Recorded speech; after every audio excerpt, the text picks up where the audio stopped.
7ই মার্চকে ঘিরে ধানমন্ডি ৩২-এ নিরাপত্তা ব্যবস্থা জোরদার করেছে আইনশৃঙ্খলা বাহিনীর সদস্যরা। ঠিক ইফতারের আগ মুহূর্তেও এই সড়ক দিয়ে যানবাহন যাতায়াত করলেও কিছুক্ষণ আগেই ব্যারিকেড বসিয়ে দুই পাশের সড়ক বন্ধ করে দিয়েছে পুলিশ।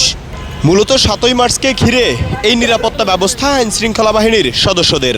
5ই আগস্টের আগে রাষ্ট্রীয় দিবসগুলোতে এই ধানমন্ডি ৩২-এ আওয়ামী লীগ নেতাকর্মীদের পদচারণায় মুখরিত থাকত। তবে 5ই আগস্ট পরবর্তী সময়ে তার চিত্র যেন একদমই ভিন্ন। আমরা দেখতে পাচ্ছি আইনশৃঙ্খলা বাহিনীর সদস্যরা ধানমন্ডি ৩২-এর দুই পাশের গেটটি বন্ধ করতে ব্যস্ত। তারা মূলত ব্যারিকেড বসানোর পর দুই পাশ দিয়ে যে সকল সাধারণ মানুষ প্রবেশ করছে সেই সাধারণ মানুষের প্রবেশেও নিষেধাজ্ঞা দিচ্ছেন। মূলত বেঞ্চ এবং ব্যারিকেড বসিয়ে কিন্তু ধানমন্ডি ৩২-এর দুই পাশের সড়ক আটকে দেওয়া হচ্ছে।